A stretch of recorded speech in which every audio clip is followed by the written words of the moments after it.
Hello guys, welcome to my YouTube channel जोस JW1 solution. यहाँ पर हम JW मेंस PYQs की सीरीज़ कर रहे हैं और मैथ्स में जो हमारा चैप्टर है वो है सीक्वेंस एंड सीरीज़।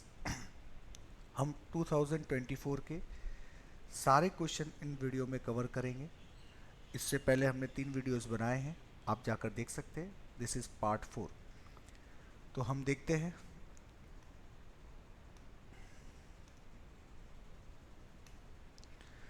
अभी स्क्रीन पर जो क्वेश्चन हमें दे रखा है, इसके अंदर हमसे पूछा गया है कि एक सेट ए है और सेट ए के अंदर अगर आप एलिमेंट्स देखेंगे तो एलिमेंट्स हमें एन जैसे दिखते हैं और एन जो है वो 100 से 700 के बीच में है और ये इंटरसेक्शन नेचुरल नंबर से ले रखा है। मतलब 100 से 700 के बीच में जितने भी नेचुरल नंबर आएंगे वो सारे हमारे सेट ए के अंदर एलिमेंट्स हैं। N is neither a multiple of 3 nor a multiple of 4। N के बारे में हमें बताया है। The number of elements in set A कितने होंगे। इसमें जो कॉन्सेप्ट यूज़ होगा वो है हमारा नाइदर ए नॉर बी। अगर कई बार हमसे पूछा जाता है सेट ए और सेट बी दे रखे, नाइदर ए नॉर बी का मतलब होता है ए डैश इंटरसेक्शन बी डैश, जिसमें ए डैश इंटरसेक्शन बी डैश को हम लिख सकते हैं ए यूनियन बी का डैश। जहाँ पे हम एक वेन डायग्राम बना सकते हैं। वेन डायग्राम में ए यूनियन बी का जो रीज़न है उसको हटाकर बचा हुआ रीज़न हमारा जो होगा वो ए यूनियन बी डैश होगा। वन बाय वन हम पहले समझते हैं कि टोटल अगर मैं देखूं ए यूनियन बी डैश क्या है हमारे पास। तो हमें जो बोला गया है neither a multiple of 3 nor a multiple of 4। तो लेटेस्ट से एक सेट ए लेते हैं, इसको हम बोलते हैं मल्टीपल ऑफ 3। सेट ए के अंदर जितने भी एलिमेंट्स होंगे वो हम बोल देंगे मल्टीपल ऑफ 3 कितने हैं हमारे पास 100 से 700 में। एक सेट बी लेते हैं, उसके अंदर क्या है हम रखने वाले हैं, तो मल्टीपल ऑफ 4। कितने एलिमेंट्स ऐसे हैं जो 4 के मल्टीपल के हैं वो इसमें रहेंगे। अब हम क्या करते हैं, हम ए डैश इंटरसेक्शन बी डैश निकालते हैं, क्योंकि नाइदर ए नॉर बी पूछा है, neither multiple of 3 neither multiple of 4 nor multiple of 4। तो वी रिक्वायर्ड, हम बोल सकते हैं हमको जो क्वेश्चन में पूछा गया है वो पूछा गया ए डैश इंटरसेक्शन बी डैश, जिसको हम लिख सकते हैं ए यूनियन बी का डैश। अगर आप वेन डायग्राम देखेंगे तो वेन डायग्राम के अंदर हम बोल सकते हैं कि टोटल जो एलिमेंट्स होंगे वो यूनिवर्स है हमारा। उसमें ए सेट और बी सेट के अगर एलिमेंट्स को हम देखें तो this is 1 area, this is 2, this is 3 and this is 4। तो ए यूनियन बी में 1 + 2 + 3 एरिया आता है, तो हमें 4 वाला एरिया पूछा गया है। तो हम इसको बोल सकते हैं टोटल यूनिवर्स जितने एलिमेंट होंगे, टोटल एलिमेंट्स इन यूनिवर्स, उसमें से हम माइनस कर देंगे ए यूनियन बी। तो ए यूनियन बी का डैश क्या होगा, total universe minus A union B. जहाँ पे ए यूनियन बी क्या होगा, तो ए यूनियन बी का फॉर्मूला हम जानते हैं number of elements in A union B. तो ए के अंदर कितने एलिमेंट्स हैं प्लस बी में कितने एलिमेंट्स हैं माइनस ए इंटरसेक्शन बी में कितने एलिमेंट्स होंगे, ये हमारा इसके अंदर माइनस हो जाएगा। थोड़ा सा आगे बढ़ते हैं। अब हम एन ए एन बी और ए इंटरसेक्शन बी निकालते हैं। तो सारी वैल्यूज़ हम लिखते हैं। टोटल वैल्यूज़ हमको दे रखी है। टोटल कितनी वैल्यूज़ हैं, तो 100 से 700 बोल रखा है। अब देखो 100 से 700 तक अगर हम जाएंगे तो 101 से 700 में 600 एलिमेंट हो गए 600, और 100 वाला एक एलिमेंट होगा। तो ऐसे आप काउंट करोगे 100 101 से लेके 700, तो ये टोटल 600 एलिमेंट्स हैं।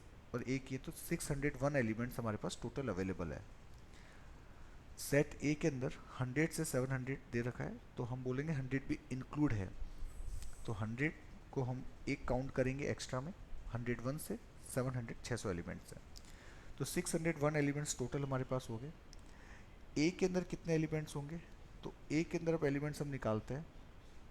ए के अंदर हमें बोला क्या गया है कि मल्टीपल ऑफ 3। अब 3 के मल्टीपल में अगर हम बात करें तो सबसे पहला एलिमेंट कौन सा होगा, तो 102 जो है वो हमारा पहला एलिमेंट है। तो हम बोल सकते हैं 102 एक एलिमेंट होगा, 100 से 700 में देख रहे हैं। फिर 105 होगा, तीन तीन ऐड करते जाना है। फिर 108 होगा, और जैसे जैसे आप आगे बढ़ोगे लास्ट एलिमेंट हमारा 699 हो जाएगा। देख सकते हैं 3 से डिविजिबल है ये। तो अगर मैं टोटल ध्यान से देखूँ, ये एक एपी चल रहा है जिसका कॉमन डिफरेंस 3 है, तो 699 कौन सा एलिमेंट होगा अगर ये हमें पता चल जाए तो नंबर ऑफ एलिमेंट्स ये हमें पता चल जाएंगे। तो लेटेस्ट से 699 हमारा nth टर्म है एपी का, तो ये हमारा हो जाएगा ए कितना है 102 plus n minus one, total number of terms n minus one into common difference हमारा 3 आ जाएगा। तो 6999 is equals to 102 plus n minus one into 3। आप इसको यहाँ भेजोगे 102, तो ये हो जाएगा 597 equals to n minus one by 3। तो आप इसको डिवाइड करोगे, देख सकते हैं n माइनस वन की वैल्यू हमारे पास आ जाएगी 1 209 और ये आ जाएगा 199। तो n के लिए यहाँ से हमें मिल जाती है 200। इसका हम बोल सकते हैं सेट ए के अंदर जो एलिमेंट्स होंगे हमारे पास में वो टोटल कितने हो जाएंगे 200। सेम कॉन्सेप्ट से हम निकालते हैं सेट बी के अंदर कितने एलिमेंट्स होंगे। सेट बी के अंदर एलिमेंट्स निकालने के लिए फिर से क्वेश्चन में 4 के मल्टीपल है, तो पहला एलिमेंट जो डिवाइड होगा वो 100 है, फिर 104 है, फिर 108 है और ये सिलसिला चलता जाएगा। लास्ट एलिमेंट अगर आप देखोगे तो 700 है जो 4 से परफेक्टली डिविजिबल है। अगेन कॉमन डिफरेंस हमको यहाँ पे क्या दिख रहा है 4 दिख रहा है, तो मैं यहाँ पे जनरल टर्म इसको टी के बोल देता हूँ। तो T K is equals to A plus N minus one D, यहाँ पे एन का काम के कर रहा है और कॉमन डिफरेंस 4 है। के इसलिए ले रहा हूँ क्योंकि यहाँ एन यूज़ कर लिया तो थोड़ा डिफरेंस लेने के लिए। बाकी इसकी वैल्यू 700 है, 700 इज इक्वल्स टू 100 प्लस के माइनस वन इंटू 4। आप 100 यहाँ पर लेके आएंगे तो ये बन जाएगा 600 इक्वल्स टू के माइनस वन इंटू 4। तो यहाँ से के माइनस वन हमें मिलेगा 120। आप देख सकते हैं यहाँ से डिवाइड करेंगे 150 सॉरी 1 2 और 0 5, तो के की वैल्यू मेरे ख्याल से यहाँ से आपको दिखेगी 151। तो ये आपके पास में एन ऑफ बी कितने एलिमेंट्स हो जाएंगे, लास्ट एलिमेंट 151 है, तो 151 एलिमेंट्स हमारे पास में इतने हैं बी के अंदर। हमें ए को निकालना है, ए इंटरसेक्शन बी में कितने एलिमेंट्स आएंगे वो भी हम निकाल लेते हैं। ए इंटरसेक्शन बी का मतलब क्या हुआ कि 3 का भी मल्टीपल और 4 का भी मल्टीपल हो। अगर 3 और 4 दोनों का मल्टीपल होगा तो हम बोल सकते हैं that must be multiple of LCM of 3 and 4, और आप 3 और 4 का एलसीएम लोगे तो कितना आ जाएगा 12। तो बोल सकते हैं 12 के मल्टीपल वाले हमारे नंबर होंगे। तो सबसे पहला नंबर हो जाएगा 108 जो 12 से डिविजिबल है, फिर 120 हो जाएगा, फिर 132 और ये सिलसिला चलता जाएगा। लास्ट होगा 696। यहाँ पे लिख लेता हूँ, इसको मिटा देता हूँ ताकि इजीली लिख पाऊँ मैं। एंड लास्ट वाला हो जाएगा 696 जो हमारा 12 से डिविजिबल है। तो अगर मैं इसका कॉमन डिफरेंस देखूँ 12 आएगा, तो हमें ये लास्ट टर्म चाहिए, इसको टी आर बोल देते हैं। तो ए 108 है, R minus one into common difference D, D कितना है हमारा 12। तो सारी वैल्यू पुट कर लेंगे 696 equals to 108 plus R minus one into 12। इसको थोड़ा सा सिंप्लीफाई करेंगे तो ये हो जाएगा 588 is equals to R minus one by 12। तो यहाँ से अगर हम डिवाइड करते हैं तो यहाँ से r की वैल्यू हमको मिल जाएगी r minus one is equals to 49। तो r के लिए यहाँ से हमारे पास 50 आ जाती है। तो यहाँ से हम बोल सकते हैं total elements in A intersection B, ये हमारा कितना हो जाएगा 50। तो अब हमारे पास में रिक्वायर्ड आंसर जो है वो था हमारा, टोटल में से हमें माइनस करना था। टोटल 601 एलिमेंट थे, देख सकते हैं। उसमें से हम माइनस कर लेंगे N A 200 plus N B 151 minus A intersection B 50। So this will total will become 300। आप चेक करके देखेंगे तो यहाँ पे हमारा जो आंसर है वो हो जाएगा 300, ऑप्शन 1। नेक्स्ट क्वेश्चन देखते हैं। नेक्स्ट क्वेश्चन हमें दे रखा है कि let the first term of a series be T one हमें दे रखा है 6 है, एंड rth टर्म हमें दे रखा है 3 times r minus one plus 6 की पावर r और हमें n टर्म का सम पूछा गया है। इसमें जो एक बेसिक कॉन्सेप्ट यूज होगा, सिग्मा ए आर, ए की पावर आर। जब भी ऐसा टर्म हमें दे रखा हो तो आर की वैल्यू जब हम 1 2 3 रखते हैं तो ये एक जीपी बनता है, and this will become GP. और इस जीपी का अगर मैं फर्स्ट टर्म देखो तो ए है, कॉमन रेशियो आर है, तो हम इस फाइनाइट जीपी का सम का फॉर्मूला लगा सकते हैं। First term A, 1 minus common ratio that is R, R की पावर नंबर ऑफ टर्म्स अभी n है, अपन 1 माइनस आर, जहाँ पे आर कॉमन रेशियो होता है। इस केस के अंदर आर का काम ए कर रहा है। तो अब हम इसी को थोड़ा सा सिंप्लीफाई करते हैं, क्वेश्चन को देखते हैं। फर्स्ट टर्म हमको दे रखा है 6 है, और टी आर की वैल्यू हमें दे रखी है 3 times T R minus 1 plus 6 की पावर आर। अब हम यहाँ पे r की वैल्यू रखते हैं, जैसे t2 हमें चाहिए तो r की वैल्यू 2 रखी, तो t2 बराबर हमें दिखेगा 3 टाइम्स t1 प्लस 6 की पावर 1। जहाँ पे हमें t1 की वैल्यू दे रखी है 6, तो ये हो जाएगा 3 इंटू 6 प्लस 6। t1 की वैल्यू हमें कितनी दे रखी थी, r की वैल्यू 2 रखी है, सो this will become r square, है ना। r की वैल्यू 2 रखी है हमने, this r square plus 6 square हो जाएगा, this will become t2। Again हम r के लिए 3 रखते हैं, तो t3 में देखिएगा 3 टाइम्स t2 प्लस 6 की पावर 3। अब t2 की वैल्यू अगर हम पुट करें तो वो होता है 3 इंटू 6 प्लस 6 स्क्वायर प्लस 6 की पावर 3। तो ये आपको ऐसा कुछ दिखेगा, 3 square into 6 plus 3 into 6 square plus 6 की पावर 3। आप थोड़ा सा ऑब्जर्व करोगे तो आपको ऐसा फील आएगा कि 3 की पावर घटती जा रही है। इसी को ऐसे सोचोगे, 3 की पावर 2 है, 6 की पावर 1, फिर 3 की पावर घटा के 1 किया तो 6 की पावर 2 हुआ, फिर 3 की पावर घटा के 0 किया तो 6 की पावर 3 हुआ। तो ऊपर का सम हमेशा 3 दिखता है, तो इसमें एक टर्म बस नहीं है, 3 की पावर 0 वाला टर्म नहीं है कि 3 की पावर 3 है और 6 की पावर 0, वो नहीं है इसके आगे वाला, बाकी सब है। तो जनरलाइज करके अगर मैं लिखूँ, T4 मुझे लिखना होगा, तो अगर 3 है तो यहाँ पे सम 3 आना चाहिए पावर का, देख सकते हैं आप लोग। तो T4 है तो पावर का सम 4 आएगा, जिसमें स्टार्टिंग 3 की पावर 3 6 की पावर 1 से होगी। देख सकते हैं 3 और 1 का सम 4 है, 3 की पावर 4 6 की पावर 0 वाला टर्म नहीं आएगा। फिर अगला देखेंगे 3 की पावर 3, एक कम होगा 2, 6 की पावर बढ़ेगा, फिर 3 की पावर और कम होगा, 6 की पावर एक और बढ़ेगा, फिर 3 की पावर 0 होगा, 6 की पावर 4। तो इसको जनरलाइज हम लिखे टी आर, तो टी आर में दिखता है 3 की पावर, जो भी यहाँ लिखा हुआ है इससे कम आता है। देख सकते हैं 4 है तो 3 है, 3 है तो देख सकते हैं 3 है तो 2 है, और 6 की पावर 1 से स्टार्ट होता है ये। अगला टर्म 3 की पावर आर माइनस 2 हो जाएगा, और ये 6 की पावर 2, और ये सिलसिला चलता जाएगा। लास्ट कहाँ तक जाएगा, 6 की पावर आर तक। जैसे 4 है तो 4 तक गया, 3 है तो 3 तक गया। तो ये हमारा टी आर जनरल टर्म आ गया है। अब इसी को हम सिंप्लीफाई करते हैं, तो देख सकते हैं टी आर की वैल्यू में हम 3 की पावर आर माइनस 1 को कॉमन अगर ले लें, सबके अंदर दिख रहा है, तो पहला टर्म हमें दिखेगा 6, या हम साथ में 6 को भी कॉमन ले लेते हैं, थोड़ा और अच्छा दिखेगा। इंटू 6 को भी कॉमन ले लेता हूँ मैं, तो पहला टर्म 1 दिखेगा। अब यहाँ पे 3 की पावर आर माइनस 2 था, तो 3 की पावर आर माइनस 1 अगर कॉमन ले लिया है तो यहाँ पे 3 से हमें डिवाइड करना पड़ेगा, ताकि इन दोनों को जब मल्टीप्लाई करें तो 3 की पावर आर माइनस 1 3 की पावर आर माइनस 2 बन जाए, और एक 6 बच जाएगा। देख सकते हैं दोनों का मल्टीप्लीकेशन 6 स्क्वायर आएगा, और यहाँ से 3 ऊपर जाएगा, आर माइनस 2 हो जाएगा।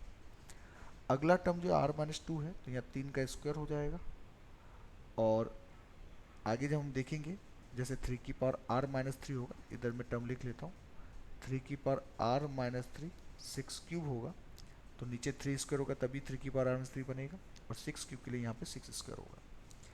ये सिलसिला चलता जाएगा। लास्ट वाले टर्म में देखेंगे तो हमें 6 की पावर में जो दिखेगा आर माइनस 1 दिखेगा, तभी मल्टीप्लाई करके 6 की पावर आएगा, और नीचे पूरा 3 की पावर आर माइनस 1 दिखेगा, तभी कट के वो 6 दिखेगा, 6 की पावर आर हो जाएगा। तो अब इसको थोड़ा सा और सिंप्लीफाई करते हैं, तो ये हमारा लिखा है 3 की पावर आर माइनस 1 इंटू 6, और ये आपको एक सिंपल सा जीपी जैसा फील आएगा।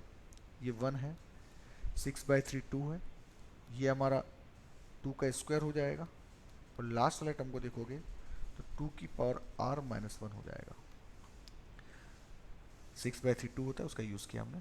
तो अब ये टी आर हमें जो दिखेगा, ये दिखेगा 6 इंटू 3 की पावर r-1। ये एक जीपी है जिसका पहला टर्म 1 है। देख सकते हैं जो हमने कॉन्सेप्ट बोला था वही यूज़ कर रहे हैं। तो ए 1 है, तो 1 आ जाएगा। 1 माइनस आर, आर कितना है, कॉमन रेशियो 2 दिख रहा है, देख सकते हैं 2 है हमारा common ratio.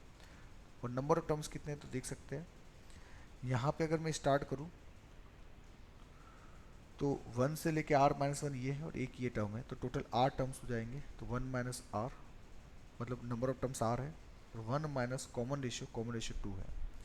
So this will become like this 6 into 3 की पावर r-1।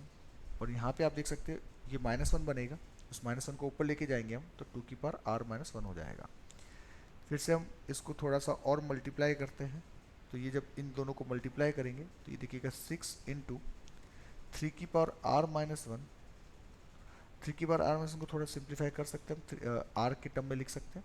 6 होता है 2 इंटू 3, तो इसका एक 2 अलग किया और एक 3 अलग किया। 3 इंटू 3 की पावर r-1 3 की पावर r बन जाएगा, और ये 2 की पावर r-1 दिखेगा। तो जनरल टर्म बहुत ही सिंप्लीफाई हो चुका है। पहला टर्म दिखेगा 2 इंटू 3 की पावर r इंटू 2 की power r, that will become 6 की पावर r। और दूसरा टर्म अगर मैं देखूँ तो 3 की पावर r दिखेगा, और 2 हमारा कॉमन ही है। तो अब ये टी आर आ चुका है। क्वेश्चन में हमें बोल रखा है कि सम ऑफ n टर्म्स, तो हम बोल सकते हैं सम ऑफ m टर्म्स क्या होगा। तो सम ऑफ n टर्म्स जो है वो है t1 plus t2 plus t3 up to n terms का सम। अब आप देख सकते हैं इसको हम लिख सकते हैं सिग्मा में टी आर, जहाँ पे r की वैल्यू 1 से लेके n तक रखी गई है। तो हमको ऐसे निकालना है, इट मीन्स सिग्मा में 6 की पावर r माइनस 3 की पावर r 2 टाइम्स, 2 एक कांस्टेंट है तो हम सिग्मा से बाहर निकाल सकते हैं। तो अब ये दिखेगा 2 टाइम्स r की वैल्यू कहाँ से कहाँ है 1 से n, तो अब हम दोनों पे सिग्मा चढ़ा देते हैं। 6 की पावर r पे अलग चढ़ेगा, r इक्वल टू 1 से n 6 की पावर r, और 3 की पावर r पे अलग सिग्मा चढ़ेगा 1 से n 3 की पावर r। अभी अभी हमने फॉर्मूला देखा था, तो इस फॉर्मूले के अंदर अप्लाई करेंगे तो ये एक जीपी बन जाएगा 6 स्क्वायर 6 क्यूब, जो हमने कॉन्सेप्ट देख रखा है। तो उसके हिसाब से पहला टर्म हमें 6 दिखेगा, और नंबर ऑफ टर्म्स 1 माइनस 6 की power number of terms n है अपॉन 1 माइनस 6। और सेम चीज़ यहाँ पे देखेंगे तो ये हो जाएगा 3, 1 माइनस 3 की power n upon 1 minus 3। Number of terms इसमें भी n है। थोड़ा सा आगे देखते हैं, अब ये थोड़ा जल्दी सिंप्लीफाई हो जाएगा। 2 टाइम्स आप देख सकते हैं, ये दिखेगा 5, हम 6 की पावर n-1 पहले लिख लेते हैं, तो नीचे 5 हो जाएगा प्लस 5, क्योंकि माइनस ऊपर भेज दिया हमने, तो ये 6 टाइम्स दिखेगा। और यहाँ पे भी हम उसको 2 बना देते +2, तो आप देख सकते हैं ऊपर हो जाएगा 3 की पावर n-1 इंटू 3। अब आप इसका एलसीएम लोगे तो ये आपको एलसीएम दिखेगा 10, तो ये हो जाएगा 12 टाइम्स 6 की पावर n-1। और यहाँ पे आप देखोगे तो ये 2 से डिवाइड करोगे 5 टाइम्स, तो 15 टाइम्स 3 की पावर n-1। तो ऐसे हमें अब दिखेगा 2/10, ये हमारा कितना हो जाएगा 1/5, तो हम इसको 5 लिख सकते हैं। ऊपर से 3 कॉमन आ रहा है, 3 कॉमन भी निकाल लेंगे, तो ये बन जाएगा 4 टाइम्स 6 की पावर n-1, और ये 5 टाइम्स बन जाएगा 3 की पावर n-1। और बहुत ही मज़ेदार चीज़ बन जाती है, देखिए ध्यान से 3/5, और ये बन जाएगा 4 इंटू 6 की पावर n। पीछे देखिए 5 इंटू 3 की पावर n बनेगा, यहाँ से -4 आएगा और यहाँ से +5 आएगा, वो 1 बन जाएगा। तो क्वेश्चन में हमें यही दे रखा है कि एसएन जो है वो कुछ ऐसा ही दिखता है, सम 1/5 टाइम्स ऑफ समथिंग, 4 इंटू 6 की पावर n 5 इंटू 3 की पावर n +1। तो 4 इंटू 6 की पावर n माइनस 5 इंटू 3 की पावर n +1 हमारा फैक्टर आ गया। तो वी कैन से ये जो 3/5 है ये हमारा किसके बराबर रहा होगा, तो 1/5 टाइम्स जो क्वेश्चन में आगे दे रखा है, देख सकते हैं आगे देख सकते हैं ये है n² माइनस 12n प्लस 39। तो हम इसको इससे कंपेयर कर लेंगे, n² माइनस 12n प्लस 39 ये क्वेश्चन में दे रखा है। तो यहाँ से हमें n² माइनस 12n प्लस 39 बराबर दिखेगा 3। तो n² minus 12n plus 36 is equal to 0। तो यहाँ से ये परफेक्ट स्क्वायर बन जाएगा n माइनस 6 का स्क्वायर। तो यहाँ से n के लिए हमारे पास आ जाएगी 6। तो इसके अंदर जो हमारा आंसर होगा n के लिए 6 दिखेगी, सो आपसे एन का वैल्यू पूछा गया था, तो answer will be 6। Next question देखते हैं। आपको बोल रखा है एक सॉफ्टवेयर कंपनी है, setup N number of computer systems है उसके पास, फिनिश 17 डेज, तो एम कंप्यूटर्स है और टोटल 17 डेज में पूरा काम करते हैं। If 4 system crash on second day and 4 more on third day, ये चलता जा रहा है, इट टुक 8 मोर डेज, तो ये 8 दिन तक ये सिलसिला चलता है, तब जाके हमारा काम पूरा होता है। तो एम की वैल्यू पूछी गई है। इसके अंदर जो कॉन्सेप्ट यूज होगा सिंपल सा है, एपी का ही कॉन्सेप्ट यूज करेंगे हम लोग। अगर हमें एक एपी दे रखा है तो उसके एन टर्म का सम होता है N by two, two A plus N minus one into D. सबसे पहले समझते हैं कि इसमें वर्क कैसे है। तो लेटस से एक कंप्यूटर जो हमारा काम कर रहा है, let's say work done by one computer, work done by one computer, एक कंप्यूटर कितना काम कर रहा है, तो हमने कहा एक कंप्यूटर एक्स काम करता है। तो टोटल हमारे पास कितने कंप्यूटर्स है, एम। तो अगर मैं बात करूँ 17 दिन तक अगर हमारा काम चलेगा तो टोटल वर्क कितना होगा, तो बोल सकते हैं एक दिन में कितना काम होगा। अब एक कंप्यूटर एक्स वर्क कर रहा है तो टोटल एम कंप्यूटर्स है, तो एम एक्स काम हो जाएगा एक दिन में, और टोटल कितने दिन थे, 17, तो ये टोटल कितना हो जाएगा, 17 एम एक्स टोटल वर्क हो गया। जिसमें हमने क्या बोला, एक कंप्यूटर एक्स काम करता है, 17 एम कंप्यूटर्स है, तो एम एक्स काम होगा टोटल। जैसे एम की वैल्यू अगर 5 है तो 5 एक्स काम हो जाएगा, सिंपल। और 17 दिन तक काम चलता है, तो हर दिन एम एक्स काम होगा, तो 17 एम एक्स टोटल वर्क होगा। अब इसी को हम दूसरी डेफिनेशन से समझते हैं, टोटल वर्क इसने कैसे बता रखा है।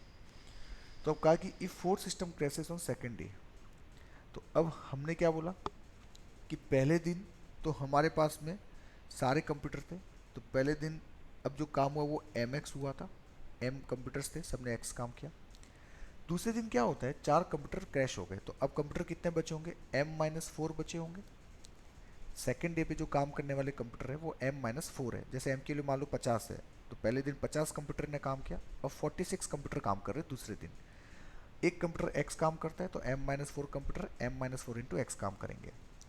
फिर तीसरे दिन 4 और क्रैश हो गए, तो अब हमारे पास में एम माइनस 8 एक्स हो जाएगा। जैसे 46 में और 4 कम कर दिया, 42 हो गया, तो एम में से एम माइनस 4 में से 4 और कम कर दिया, एम माइनस 8 हो गया। तो बोल सकते हैं कि तीसरे दिन हमारे पास 42 कंप्यूटर काम कर रहे हैं, एक कंप्यूटर एक्स काम करता है, 42 इंटू एक्स हो जाएगा। ये सिलसिला चलता जाएगा। अब 17 दिन ना करके ये काम कितने दिन बढ़ जाता है, 8 दिन और ज़्यादा काम करना पड़ता है, क्योंकि कंप्यूटर ख़राब हो रहे हैं, तो काम ज़्यादा करना पड़ेगा, कंप्यूटर्स को ज़्यादा दिन काम करना पड़ेगा, तब पूरा काम कंप्लीट होगा। तो हम बोल सकते हैं लास्ट अगर मैं देखूँ 17 के अंदर 8 जोड़ दूँ तो 25 दिन तक ये काम चलेगा। तो बोल सकते हैं कि 25 टर्म्स लास्ट होगा। अभी हम लिख नहीं रहे, लेकिन हम ये बोल सकते हैं कि इस एक सीक्वेंस में देखो, फर्स्ट डे में जो काम हुआ है उसके अंदर एम एक्स कंप्यूटर ने काम किया, सेकेंड डे में जो काम किया है वो आप देख सकते हैं उसमें एम एस 4 एक्स में, तो 25th डे जो होगा वहाँ पे जो भी काम होगा वो हम लिख सकते हैं, हालांकि ज़रूरत नहीं है, काम हो जाएगा हमारा।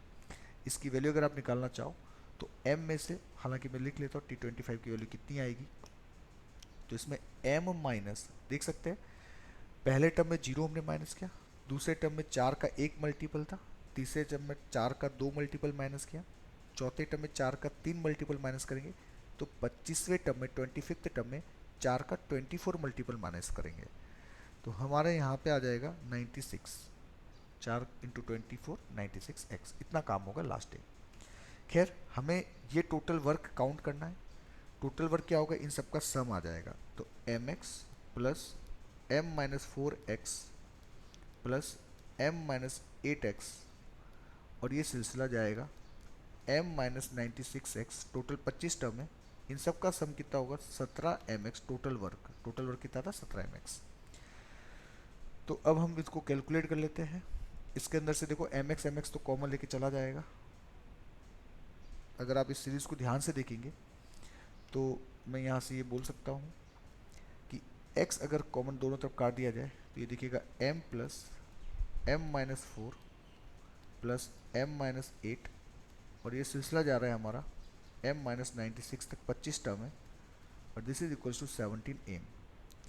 अब एक AP है, m माइनस 4 में से m को घटाओगे माइनस 4 आएगा, अगेन -4 आएगा। तो एक ए पी है जिसका पहला टर्म m है, कॉमन डिफरेंस -4, 25 टर्म है, तो इसका सम कितना होगा n/2 25/2 2m plus number of terms 25 थे तो m माइनस वन कितना हो जाएगा 24, कॉमन डिफरेंस है हमारा -4, this will be equals to 17m। अब अगर हम इसको सॉल्व करते हैं तो यहाँ से हमें m की वैल्यू आराम से मिल जाएगी। अगर हम 2 को अंदर भेज देंगे तो ये दिखेगा 25, यहाँ पे हमें दिखेगा m और ये दिखेगा 12 इंटू 4, वो बन जाएगा -48, this is equals to 17m। तो 25m minus 25 into 48 is equals to 17m। तो यहाँ से हमें 8m इज इक्वल्स टू दिखेगा 25 इंटू 48, तो m की वैल्यू हो जाएगी 6 इंटू 25 150। तो टोटल कंप्यूटर्स पूछा था हमसे, तो टोटल कंप्यूटर्स कितने हैं 150, तो हमें m की ही वैल्यू पूछी थी, तो 150 will be answer option 2। Next question देखते हैं। नेक्स्ट क्वेश्चन बहुत ही सिंपल है, आपको एक सीक्वेंस दे रखा है और इस सीक्वेंस के अंदर आप देखोगे तो टर्म्स को अगर आप देखिए ध्यान से,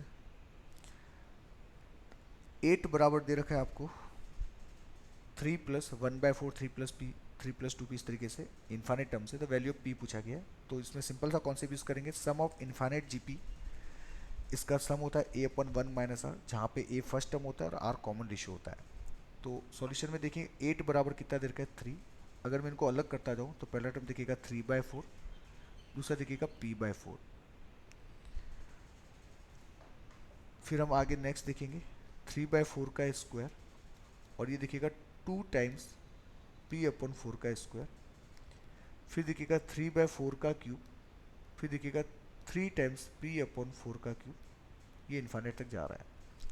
तो हम क्या करते हैं, जो कांस्टेंट वाले टर्म है इनको अलग कर लेते हैं, 3/4 3/4 स्क्वायर 3/4 क्यूब, ये दिखेगा 3 प्लस 3/4 प्लस 3/4 स्क्वायर, और ये हमारा एक बढ़िया सा जीपी बनेगा इन्फाइनाइट। दूसरे टर्म को देखेंगे p/4 2p, इसको अगर हम कलेक्ट करते हैं तो p/4 इन सब में कॉमन आ जाएगा, तो पहला टर्म दिखेगा 1, दूसरा दिखेगा 2/4, तीसरा दिखेगा 3/4 का स्क्वायर, और ये चलता जाएगा इन्फाइनाइट तक। तो आप देख सकते हैं ये एक जीपी है और ये हमारा एजीपी है। जीपी का सम हम जानते हैं, एजीपी का भी जानते हैं, हालांकि जीपी का फॉर्मूला लगाएंगे हम लोग, इसको नंबर 1 बोल देते हैं, इसको नंबर 2 बोल देते हैं। तो नंबर 1 का वैल्यू तो बहुत इजी है, इसका फॉर्मूला हो जाएगा a/1 माइनस आर, ए का काम 3 कर रहा है और कॉमन रेशियो अगर आप देखोगे तो 1/4 आ जाएगा, तो r के लिए 1/4 है तो 1 माइनस आर, तो इसके लिए बहुत सिंपल हो जाएगी, this will become 4 minus 1 3/4, 3 cut जाएगा, आंसर कितना आ जाएगा ये 4।